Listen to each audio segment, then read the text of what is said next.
Mary is the youngest of 10 kids, all the rest are boys. Now her brothers make it their full-time job to torment her as much as possible. She dreads those attacks. Mary hates being scared. Johnson prepares himself, doing his visualization and breathing exercises. He tries to be confident, but there is a lot at stake in this one. As Johnson enters the room, steps towards Mary's bed, the doorknob pops off in his hand. He fumbles around with the loose knob and turns to fix it. Mary wakes up, sees a large, blue, hunched-over figure in a room, and thinks this is her brothers coming to scare her again. This is her chance to get back. She grabs her blanket, sneaks towards it, throws the blanket over the figure, and begins hitting it. Johnson stumbles around, flailing wildly, knocking over furniture, and quickly retreats back through the closet door and slams it behind him.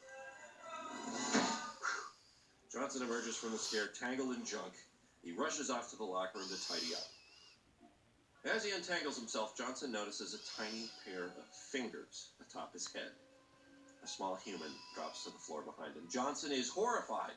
Letting a human into the monster world is about the worst thing he could have done.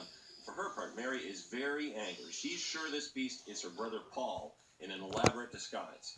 However, she doesn't have time to investigate. Johnson quickly wraps her in a blanket, stuffs her in a locker, out of sight from the coworkers.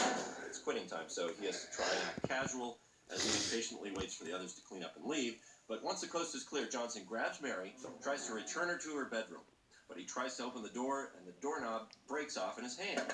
A mechanic rushes over.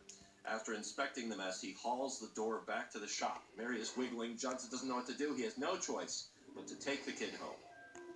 Johnson runs through the city, a small bundle wiggling under his arm. Once in his apartment, Johnson panics. He has 1 week to prove himself, and he started by bringing a human into the monster world, a crime tantamount to treason. Mary is still sure that Johnson is her disguised brother.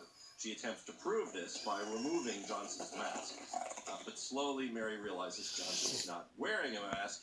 He is a real monster.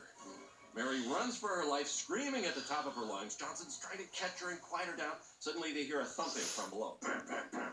It's the landlady. What's all that noise up there? Shh, Johnson says, okay, look, Mary, if you want to get home, you're going to have to be quiet and do as I say. The two strike an agreement. Mary is pacified for now. The next morning, Johnson tells Mary his plan. He is going to return to work, find a way to get her home, and she will stay in the apartment out of sight and quiet. Mary doesn't like this, but she has little choice. As Johnson's footsteps fade off down the hall, Mary decides to take matters into her own hands. She sneaks out into the hallway and is about to escape when suddenly she sees the landlady coming. She ducks back into the apartment, but the noise of the door closing alerts the landlady's suspicions. She knows Johnson has left. Who's in there? Her eyes are on these long tentacles. They snoop around the apartment. Who's in there? She asks as she's peeking around the corners. Mary is terrified. I'm not staying here, she tells herself. I'm going to find my own way home. Mary makes a disguise out of things she finds around Johnson's apartment.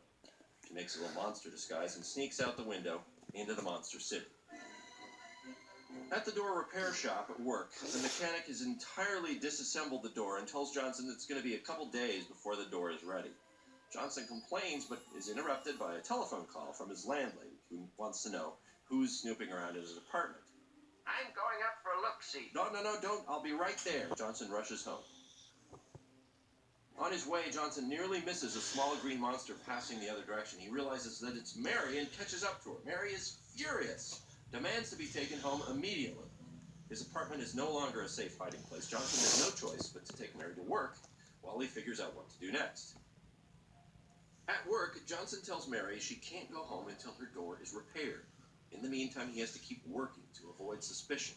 She should wait outside the door, as Johnson explains, as it'll be too scary inside.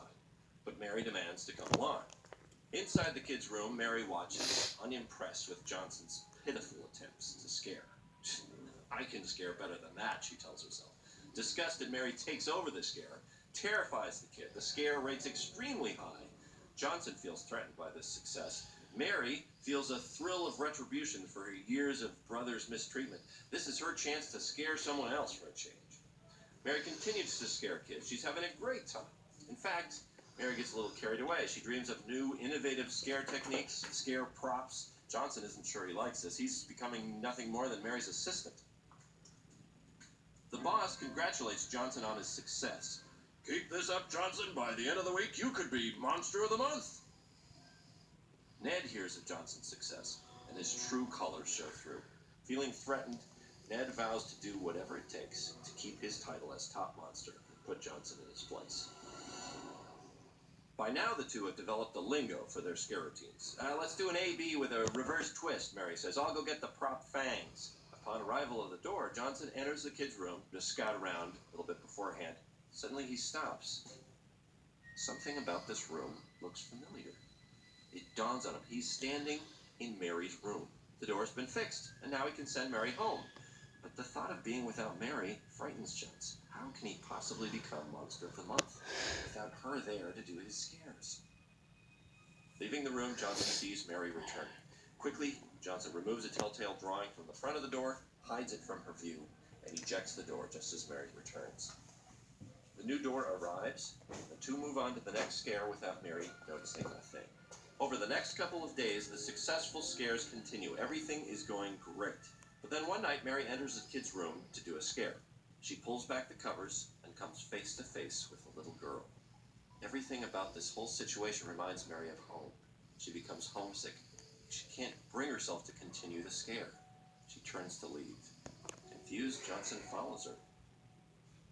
Surprise! The whole company turns out to see Johnson awarded the Monster of the Month. The boss presents him with a plaque. Everyone cheers. Having lost his title, Ned is furious. As the revelry continues into the evening, Mary sits alone, feeling incredibly homesick as she wipes a tear from her cheeks. She removes the monster disguise glasses. Ned's eyes nearly pop out of his head. Johnson has been harboring a human child. Johnson and Mary return to his apartment. Mary is jolted out of her depression when she finds her drawing. Clear evidence now that Johnson had access to her door, but didn't tell her. She feels betrayed. "How long have you had that door? Were you ever going to let me go home?" Angry and bitter, she runs out of the apartment. Johnson is left alone, holding his Monster of the Month plaque. He wanted this award his whole life, but now, surprisingly, it doesn't mean anything compared to his feelings about the kid. Johnson runs out after Mary. Mary is nowhere to be seen. She's lost somewhere in the teeming monstropolis. Johnson comes across bits of Mary's costume, which Mary had shed in her furious run. He follows the trail and runs into two old ladies reporting a sighting to a monster police officer. Oh, it was awful. It was cute, and it was disgusting. At the boss's office, Ned relays his discovery. Johnson has let a human into the monster world. The boss grabs his robe, afraid of how the company will look should word of this leak out to the monster public. In Johnson's apartment building, the landlady's favorite evening television program is interrupted by news of a human loose in the city. A reward is being offered for its capture. The landlady calls the police to report a tip. Johnson passes a television store, sees the televised bulletin. "Your human is considered cute and dangerous. A manhunt is underway." Mary is feeling lost and very frightened. Her anger spent now, she can't even find a way back to Johnson's apartment. Even things that seem familiar to her are not. The monster world comes alive, closing in on Mary. She finds herself in life-threatening danger.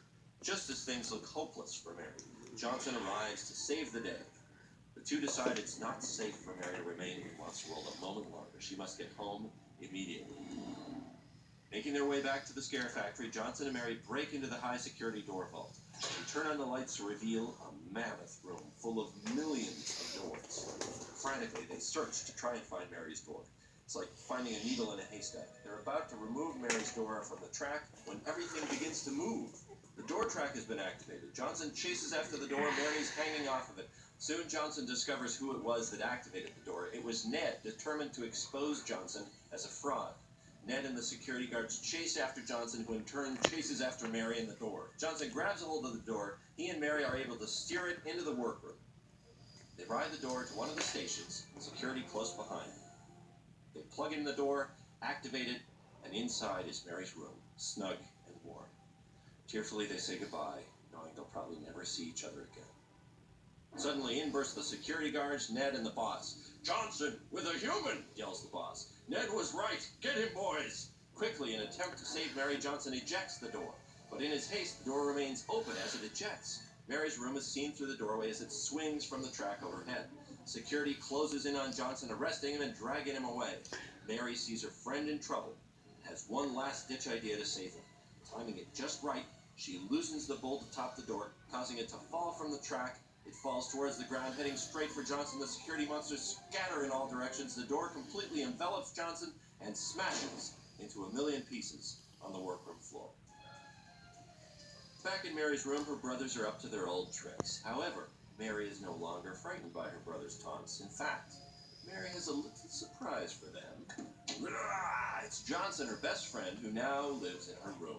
Her brothers are terrified, and Mary enjoys a much happier childhood. Even years later, Mary and Johnson still enjoy scaring each other. They live together happily ever after.